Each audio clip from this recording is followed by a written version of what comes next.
Hello students, good morning. कैसे हैं आप लोग? एक बार फिर से आपके अपने चैनल ड्रीम क्लासेस 9 एंड 10 में वेलकम करते हैं। तो जैसा कि पता है कि हमारा हिंदी का सेशन काफ़ी आगे बढ़ चुका है और ये हमारा जो सेकेंड हिंदी है हमारा, ठीक है, क्लास 10th का जो सेकेंड हिंदी है उस पर हम लोग आज चर्चा करने वाले हैं, बात करेंगे। तो इसमें आज हम लोग ऑलरेडी एक स्टोरी पढ़ चुके हैं ना, पूरे बिल्कुल डिपली के साथ पढ़ चुके हैं। और आज हम लोग पढ़ेंगे हिंदी का जो दूसरा बुक है, ठीक है, उसका दूसरा लेसन यानी कि अध्याय 2। और उस लेसन का नाम क्या है? ढहते विश्वास, ठीक है। तो ढहते विश्वास जिसके जो राइटर हैं वो हैं सतकोड़ी होता। इनके बारे में हम बिल्कुल फुल्ली चर्चा करेंगे और क्वेश्चन आंसर के साथ हम लोग पढ़ेंगे, ठीक है। और साथ ही साथ जो प्रीवियस ईयर क्वेश्चन आया हुआ है, ठीक है, उसके बारे में भी हम आप लोग को जानकारी देंगे, ठीक है। तो हमारे साथ जल्दी से लाइव आ जाइए आप हमारे साथ, और वीडियो को शेयर कर दीजिए ताकि और भी बच्चे हमारे साथ जुड़ सके, ठीक है। चलिए जल्दी जल्दी लाइक करके सब्सक्राइब कर लीजिएगा हमारे चैनल को, ड्रीम क्लासेस 9 एंड 10 को, ठीक है। चलिए शुरुआत करते हैं आज के इस क्लास को। तो हम लोग हिंदी में पढ़ेंगे। देखिए इस चैप्टर से भी बहुत सारा इंपॉर्टेंट क्वेश्चन बनता है, जिस कारण से ये बहुत ज़रूरी है हमारे लिए पढ़ना, ठीक है। चलिए शुरुआत करते हैं आज की क्लास को। मेन मेन क्वेश्चन है, साथ ही साथ इसमें इंपॉर्टेंट क्वेश्चन भी बताएंगे जो प्रीवियस ईयर पूछा गया क्वेश्चन और जो आने वाले एग्जाम में आपका एग्जाम में डायरेक्ट लड़ेगा, ठीक है। इस तरह से हम आप लोग को बताएंगे यहाँ पर, और बिल्कुल रटने का जरूरत नहीं पड़ेगा। एक बार आप हमारे द्वारा जो हम समझाते हैं उसको एक बार कंप्लीट तरीके से आप समझ लीजिए, फिर आपको कोई भी डाउट नहीं होगा, ठीक है, सारा डाउट क्लियर हो जाएगा। चलिए देखते हैं। तो सबसे पहला जो क्वेश्चन है हमारा, सबसे पहला क्वेश्चन है वो क्या है कि लक्ष्मी कौन थी, उसकी पारिवारिक स्थिति का चित्र प्रस्तुत कीजिए। लक्ष्मी कैसी थी, उसका परिवार की कंडीशन कैसा था, इन सब को देखते हुए है ना एक चित्र प्रस्तुत करना है, मतलब पूरा जानकारी देना है, ठीक है, इस क्वेश्चन में। तो देखिए अगर ये क्वेश्चन आपको इस तरह से आ जाएगा आपका एग्जाम में, ठीक है, तो किस तरह से आप इसका सॉल्यूशन करेंगे। तो सबसे पहला क्वेश्चन है कि लक्ष्मी कौन थी, तो सबसे पहले इसका जवाब देना है। तो लक्ष्मी, ठीक है, लक्ष्मण की पत्नी थी। लक्ष्मी लक्ष्मण की पत्नी थी। उसकी परिस्थिति बहुत ही क्या थी? दयनीय थी। यानी कि लक्ष्मी जो थी लक्ष्मण की पत्नी थी, जिसका कंडीशन क्या था? बहुत ही कंडीशन खराब था उसकी पत्नी की, ठीक है। उसकी पत्नी एक गरीबी हालत में जी रही थी, ठीक है, लक्ष्मण की पत्नी। लक्ष्मण कलकत्ता में नौकरी करके पत्नी को जो कुछ भेजता है उससे गुजारा नहीं होने की वजह से वह गांव के तहसीलदार साहब के घर छोटा मोटा काम करके जो कुछ है ना कमा पाती, उसी से अपना जीवन क्या करती? जरूरत को पूरा करती थी। अब देखिए क्या हुआ था कि उसका एक है ना, उसके जो पति थे जिनका नाम था लक्ष्मण, वो कोलकाता में क्या करते थे? काम करते थे, लेकिन इतना वो नहीं कमा पाते थे, इतना उनका इनकम नहीं था जिसके जरिए लक्ष्मी का अपने घर का जो है कंडीशन सुधार सके। तो जिस कारण से क्या हुआ कि इनको अंत में अपने कंडीशन, अपने हालातों को सुधारने के लिए, अपने ज़रूरत को पूरा करने के लिए गांव के ही एक तहसीलदार थे, है ना, जिनका काम होता था पैसे तहसीलना, ब्याज पर पैसे देते थे उनको तहसीलना। मतलब गांव में एक ऐसा आदमी जरूर होते हैं जो क्या करते हैं, है ना, जो कह सकते हैं ब्याज पर पैसा देना, सूद पर पैसा देना, उसको तहसीलना। तो उसी के यहाँ जो सबसे बड़े आदमी है सोचा कि क्यों ना हम उसके यहाँ क्या करें, थोड़ा सा काम कर लें, ठीक है, जिसके जरिए हमें कुछ पैसे मिल जाएंगे और हमारी ज़रूरतों को भी, है ना, चलिए हमारे ज़रूरत भी पूरे हो जाएंगे। तो इस कारण से ये इसका करेक्ट आंसर हो गया। आप इस तरह से आप अगर एग्जाम में लिखोगे, बिल्कुल सटीक तरीके से लिखा गया, बिल्कुल, है ना, आपको रटने का जरूरत नहीं पड़ेगा। आप एक बार सिर्फ समझ लीजिए, आपको बिल्कुल अच्छी तरीके से समझ में आएगा। बस इसमें कह ये रहा था कि लक्ष्मी कौन थी? लक्ष्मी लक्ष्मण की पत्नी थी। उसका जीवन का चरित्र, है ना, चित्र प्रस्तुत कीजिए, ठीक है, मतलब वो किस तरह से जी रही थी, किन किन हालातों में जी रही थी, और उनको अपनी हालातों को सुधारने के लिए क्या करना पड़ा। चलिए बढ़ते हैं दूसरे क्वेश्चन की तरफ, ठीक है, दूसरे क्वेश्चन की तरफ भी बढ़ते हैं। चलिए दूसरा क्वेश्चन देखिए क्या कहता है हमारा। दूसरा क्वेश्चन है, कहानी के आधार पर प्रमाणित करें कि उड़ीसा का जनजीवन बाढ़ और सुखाड़ से काफी प्रभावित रहा है, कैसे। उड़ीसा का, कहाँ का? उड़ीसा का जो जनजीवन है, वहाँ के रहने वाले लोगों में, ठीक है, किस तरह से बाढ़ और सूखा से झेलते हुए आगे बढ़े हैं, उनके बारे में क्या करना है यहाँ पर बताना है। तो देखिए यहाँ से स्टार्ट होता है कि उड़ीसा का जनजीवन बाढ़ और सुखाड़ से काफी प्रभावित रहा है। हमेशा से उड़ीसा में बाढ़ सुखाड़ की स्थिति है ना, कुछ कुछ सालों पर देखने के लिए मिलती रही है ना। बहुत प्रभावित हुआ है यहाँ बाढ़ और सुखाड़ के कारण। यहाँ के किसानों की स्थिति काफी खराब हो गई थी, ठीक है, क्योंकि उड़ीसा में दुनिया का सबसे लंबा बांध हीराकुंड बांध है। देखिए यहाँ से अगर आपका ऑब्जेक्टिव में क्वेश्चन आ जाए, है ना, विश्व का सबसे ऊंचा बांध कौन सा है, तो वो है हीराकुंड बांध, है ना, सॉरी सबसे लंबा, है ना। वर्ल्ड टॉलेस्ट डैम जो है वो कौन सा है, हीराकुंड बांध। जब उस बांध से पानी निकलती है तब उड़ीसा के लोगों को अपना जीवन यापन करना काफी दुर्लभ हो जाता है, ठीक है। देखिएगा जब उड़ीसा में बरसात के दिनों में जब पानी भर जाता है तो वह डैम के ऊपर से पानी फ्लो करने लगता है, जिस कारण से उड़ीसा के आसपास का जितना भी क्षेत्र है बिल्कुल उस पानी को झेल नहीं पाता और तबाह हो जाता है, जिस कारण से बाढ़ से उनकी स्थिति क्या होती है, पूरी फसलें नष्ट हो जाती है, उनका कंडीशन खराब हो जाता है, ठीक है। किसके बाढ़ से, तो याद रखिएगा उड़ीसा को किस बांध से पानी मिलता है, तो हीराकुंड बांध से, ठीक है। लोगों को अपना जीवन करना काफी दुर्लभ हो जाता है और वहाँ जान माल की काफी क्या होती है, क्षति होती है, नुकसान होती है। तो ये था उड़ीसा के आधार पर, कहानी के आधार पर उड़ीसा का जनजीवन बाढ़ और सुखाड़ से किस तरह से प्रभावित है। उसी तरह से आप इसमें और भी लगा सकते हैं कि यहाँ भी काफ़ी अगर सूखा का क्षेत्र पड़ता है तो वहाँ की खेतों की नमी चली जाती है, जिस कारण से वहाँ अच्छी फसल नहीं होती और किसानों की स्थिति दिन प्रतिदिन और दयनीय होती जा रही है। कहाँ, उड़ीसा में। देखिएगा अगले क्वेश्चन, अगला क्वेश्चन क्या कहता है, तीसरे क्वेश्चन की तरफ बढ़ते हैं। तीसरा क्वेश्चन आपको स्पष्ट तरीके से दिखाई दे रहा होगा कि कहानी में आए बाढ़ के दृश्यों का चित्रण अपने शब्दों में प्रस्तुत करें। उड़ीसा में एक बार बाढ़ आया था जो कि इस कहानी में बताया गया है कि किस तरह से लक्ष्मी को उसका सामना करना पड़ा था, ठीक है, अकेले। तो बाढ़ के आते ही पूरे क्षेत्र में पानी ही पानी हो जाता है, मतलब पानी का पूरा बहाव हो जाता है उस क्षेत्र में, उड़ीसा के क्षेत्र में। और बाढ़ के पानी के साथ ही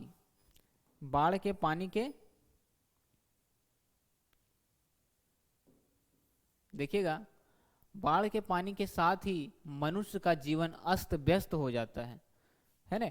जो मनुष्य बिल्कुल स्थिर तरीके से रहते हैं और अचानक पानी आ जाए, बाढ़ आ जाए, तो वहाँ का बिल्कुल उथल पुथल हो जाता है उड़ीसा का क्षेत्र में, क्योंकि वहाँ इस कदर से पानी बढ़ जाता है कि उसको संभालना वहाँ के लोगों के लिए काफ़ी मुश्किल हो जाता है, ठीक है। चलिए, जो लोग नए हमारे साथ जुड़ते जा रहे हैं उन चैनल को सब्सक्राइब कर लीजिएगा, ठीक है। देखिएगा, है ना, तुकई के फूल की तरह खिलखिलाते लोग एकाएक खत्म हो जाते हैं, ठीक है। मनुष्य की आवाज, उस शब्द, आनंद, कोलाहल सब रेत में क्या हो जाता है, दफन हो जाता है, ठीक है। अब देखिए जैसे ही पानी वहाँ उड़ीसा के क्षेत्र में बढ़ता है वहाँ के लोगों की खुशहाली चली जाती है। जो लोग फूल की, तुकई का फूल जो कि हमेशा एक तरह से लगेगा कि खिल रहा है, मुस्कुरा रहा है, उसी तरह से वहाँ के लोग हमेशा रहते हैं। लेकिन जैसे ही बाढ़ और सुखाड़ की स्थिति आती है, उड़ीसा का ही नहीं, जिस भी क्षेत्र में, कोई भी क्षेत्र हो, अगर वहाँ बाढ़ और सुखाड़ का दर्शन हो जाता है वहाँ के लोगों के, किसानों को, तो बहुत ज़्यादा नुकसान होता है, ठीक है। देखिएगा अगले क्वेश्चन की तरफ बढ़ते हैं।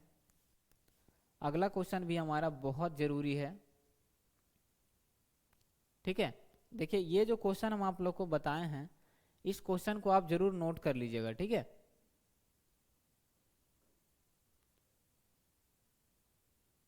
ठीक है, ये जो क्वेश्चन है हमारा, देख लीजिएगा एक बार फिर से।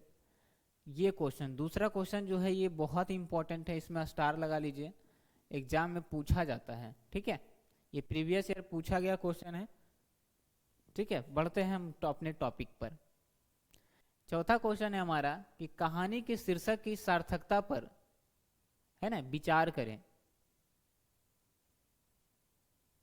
कहानी के शीर्षक की सार्थकता पर क्या करें, विचार करें। ये हमारा क्वेश्चन है कि इस कहानी में कहना क्या चाहता है लोग, है ना, कवि इसमें क्या कहना चाहते हैं उनके बारे में यहाँ बताना है। तो किसी भी सफल कहानी का सफल शीर्षक होना बिल्कुल अनिवार्य माना जाता है।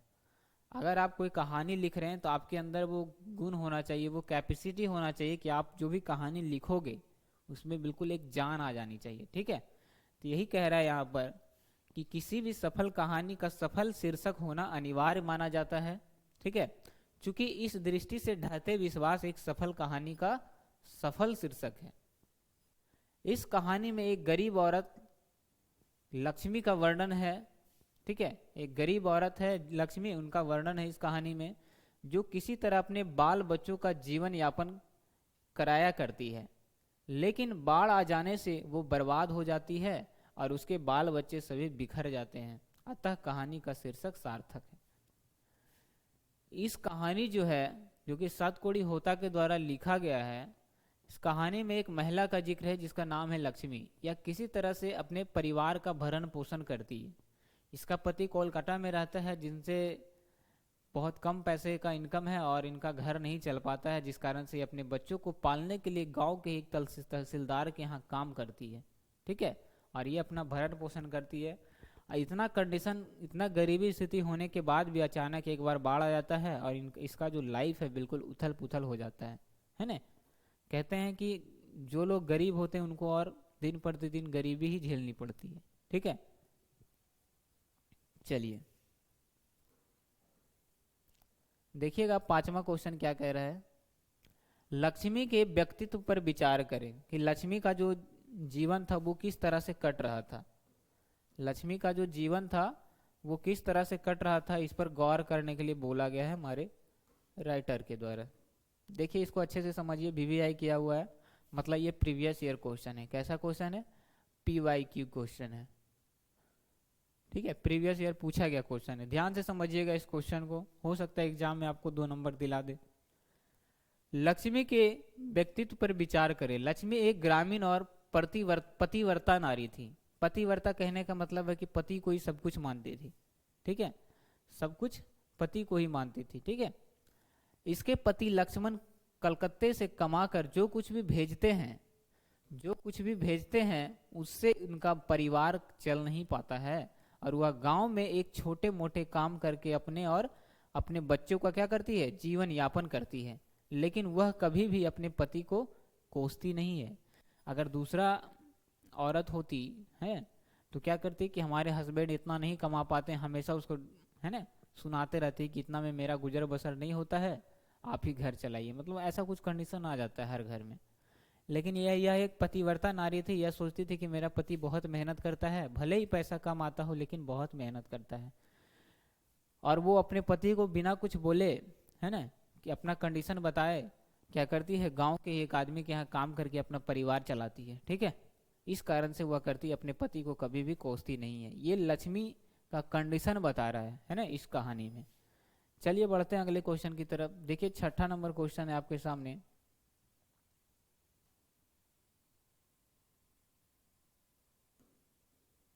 देखिए क्या कहता है क्वेश्चन, इसको भी इंपॉर्टेंट कर लीजिएगा, एग्जाम में पूछा गया क्वेश्चन है, स्टार लगा लीजिएगा इसमें, ट्रिपल स्टार, वीवीआई क्वेश्चन है। ठीक है, इसमें बिल्कुल फिक्स है, ये एग्जाम में बिल्कुल इस बार फिक्स है कि आपका एग्जाम में आएगा ही।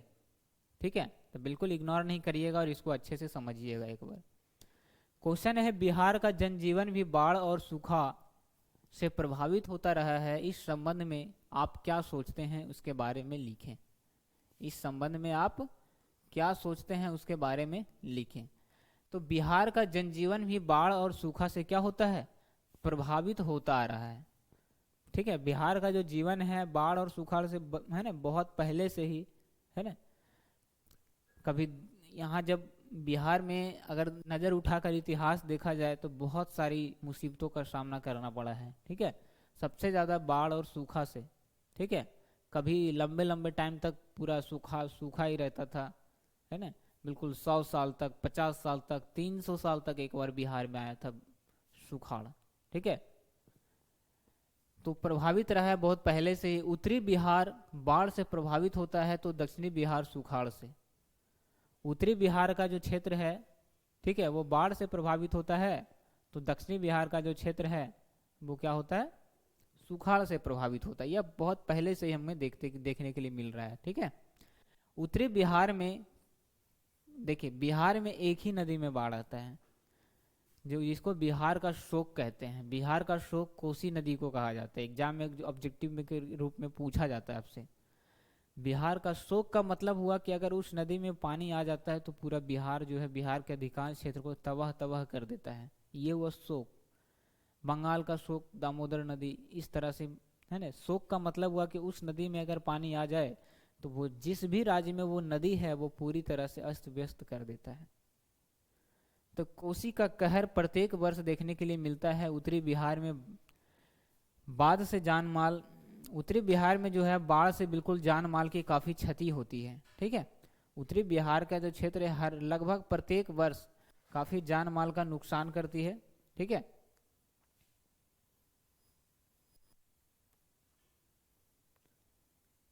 आप लोग को अक्सर इसका जिक्र देखने के लिए मिलता रहा होगा। ठीक है, कि उत्तरी बिहार का जो क्षेत्र है बिल्कुल बाढ़ से ग्रस्त एरिया है। हमेशा उत्तरी बिहार में बाढ़ आता ही है और दक्षिणी बिहार में सुखाड़ की स्थिति। ठीक है, जान माल का काफी क्या होता है, नुकसान होता है। लोग घर से बेघर हो जाते हैं तथा दक्षिण बिहार के लोग सुखाड़ से प्रभावित होते हैं। यहाँ पानी नहीं पड़ने से क्या होती है, खेती बहुत कम होती है। तो ये बिहार का कंडीशन था जो हम आप लोग को अच्छी तरह से समझा दिए हैं। अगर आज की क्लास आपको अच्छी लगी तो नीचे कमेंट बॉक्स में बताइएगा। क्लास खत्म होने के बाद नीचे कमेंट बॉक्स होगा, उसमें बताइएगा कि ये क्लास जो हम आप लोग के लिए लेकर के आते हैं क्या आप लोग के लिए फ़ायदेमंद है। और हमारे चैनल को एक बार ज़रूर सब्सक्राइब करिएगा, जितने भी क्लास 9th और 10th के बच्चे हैं। ठीक है, बिल्कुल यहाँ कंप्लीट तैयारी होती है हमारे, है ना। चलिए, और अगर जो लोग बिल्कुल बेसिक से कंप्लीट तरीके से क्लास करना चाहते हैं वो हमारे ड्रीम क्लासेज एप्लीकेशन पर जाएं, प्ले स्टोर में सर्च करके उसको डाउनलोड करें, है ना। वहाँ पर कोर्स को देखें, बहुत सारा कुछ आपको फ्री मिलेगा। पीडीएफ बिल्कुल फ्री है वहाँ पर, तो आप वहाँ पर एक बार ज़रूर ज्वाइन करें। ठीक है, बिल्कुल बेसिक से और कंप्लीट लेक्चर के साथ वहाँ आपको पढ़ाई मिलेगी। मिलते हैं अगले क्लास में। Take care.